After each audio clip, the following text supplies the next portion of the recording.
Hey everyone, this is Christine with LeftSideArt. Today I have another art journal layout. I do one of these each month and I post them on my website with the month and year labeled on top of it for your use. It's a free download. The links are in the description below.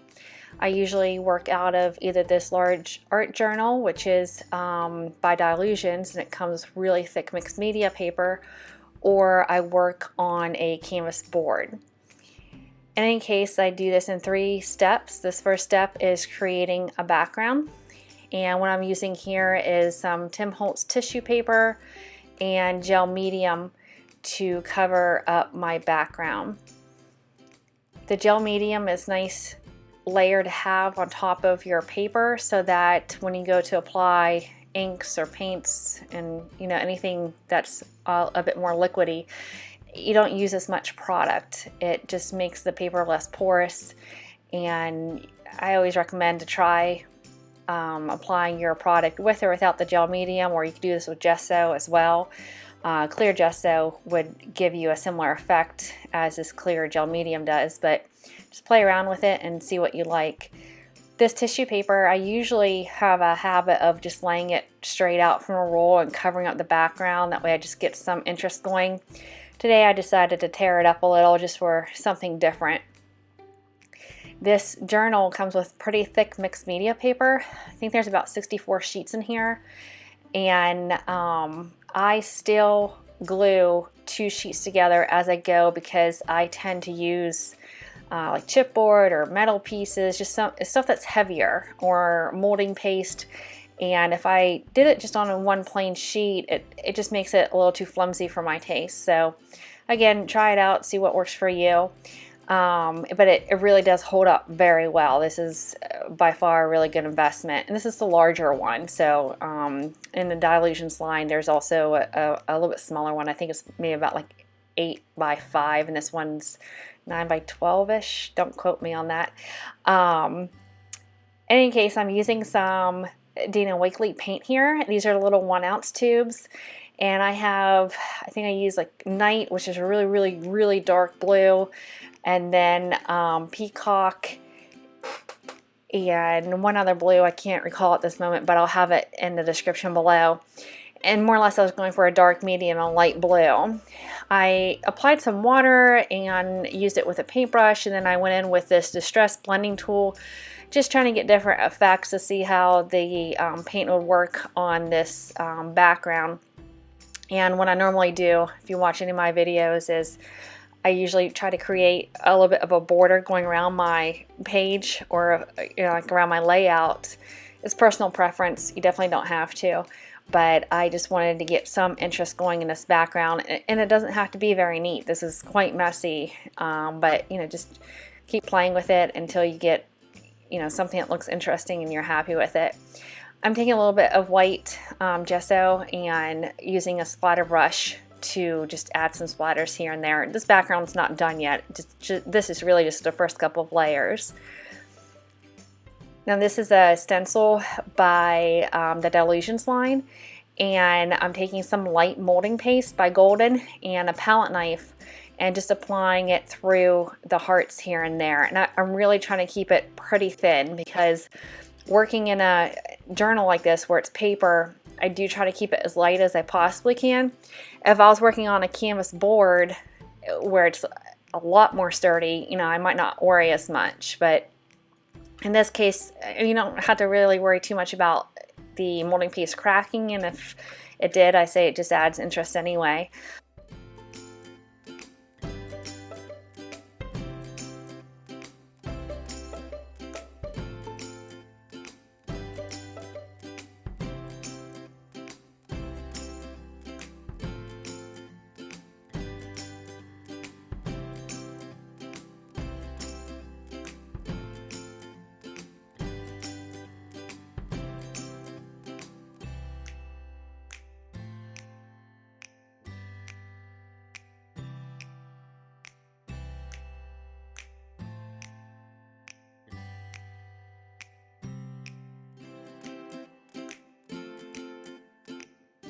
Now we're going to go on to the second part of this layout, which is choosing a focal object. Stamp set by Dina Wakley, Media Line, and it's a really nice rubbery stamp set of different faces, and I wanted to be able to have 3 of these throughout my layout, using a tag that I had previously designed using some jelly plate methods. And what I was doing was stamping with archival black ink, but for some reason I couldn't get the image to transfer very well. I think it's because this tag had a lot of texture on it, and it was almost kind of like a sandy feel just from the products I had used. So I just went in with a black ink pen and drew on top of the stamp. I might not gotten it perfect the way the stamp would have came out, but it gave me an opportunity to change the face a little bit. I added a heart on her cheek, which is going to play into my overall layout.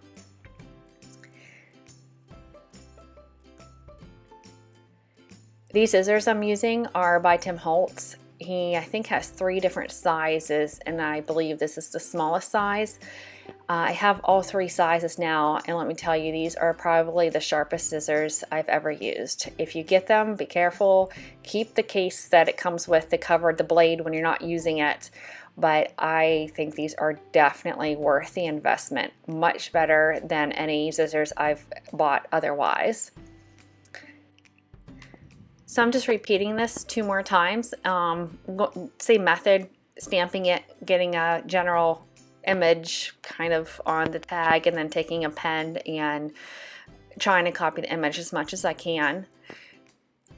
I placed the little heart on the girl's cheek for each of these.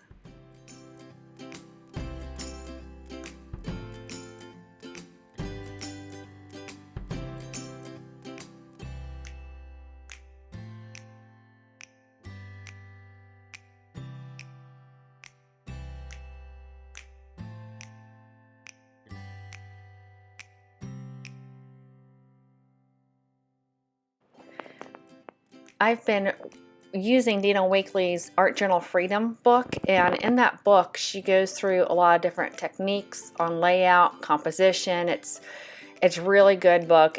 Not only does she go through the methods, but she gives you page challenges and goes into, you know, little step-by-steps, and it's very, very helpful if you're looking to learn new things or, you know, branch out from your comfort zone.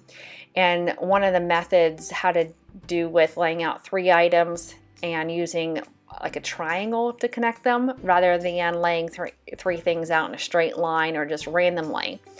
And that's what I am doing with these 3 girls. These 2 tags were also previous jelly plate examples I was just creating, and I am not using them for this layout. It just looked a little too busy for me, but here you can see I'm going around and really darkening up that border. I'm just using my black archival ink and the Distress blender. You could have used a lot of other different products as well to darken up the edge, just what I happen to have sitting right there.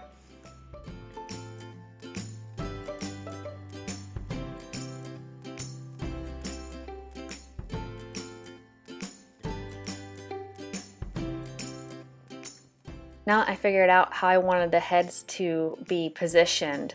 I went back in with the Dina Wakley 1-ounce paint bottles and used the same colors I had in the background, and I added an eggplant color. But what's nice about the tips is that you can really create these thin lines or dots.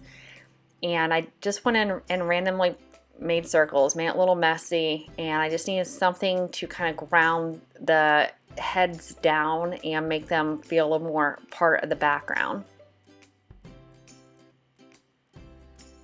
I also did use the black archival ink and Distress blender and went around the edges of each of the heads. This is Distress Crayon by Tim Holtz, and my border just wasn't feeling like it was dark enough now, especially that I added darker colors with those circles. So I just went around and smudged some of this. The black soot is what I'm using now, and it is probably my favorite one. I've gotten extras of it specifically, and what's nice about it is that if you lay it down, it already kind of creates a really nice texture on its own, and it won't move until you actually physically move it with your fingers or, you know, try to rub it, because the way Tim Holtz explains it is it moves with friction. I took some just generic white acrylic paint and used a splatter brush and just put some more splatters throughout the background. This is Eileen's tacky glue. Because this tag was a little bit thicker and a little heavier from using it with the jelly plate, I just felt like it needed a little bit more adhesive. Otherwise, I probably would have just reverted back to some gel medium or something that's usually a little bit easier to use when I'm applying glue to a piece of paper like this. But in this case, it held down with the tags a lot easier. And if I would do this again, I'd make sure I waited for the circles, the paint in the circles to dry because I was applying glue to wet acrylic paint. In any case, it held.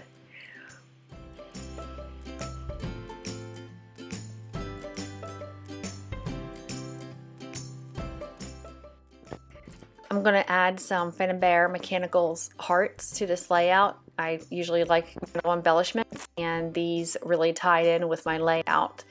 And this takes me right up to my last step of creating this layout, which is what message am I going to go with. In this case, I had picked out several pieces of this kind of like chipboard words out of a Tim Holtz package, and instead of just going with one, I thought it'd be nice to have a full bar of them off to the right here. And I felt like the chunkiness of this kind of balanced out my overall layout, and I just picked little sayings and words that I thought kind of went nicely together. And because they're heavier, I used Eileen's tacky glue, which really does help stick these heavier, larger pieces down without having to worry about them peeling back up. And it dries clear, so if some should bleed out a little bit, it's really not a problem.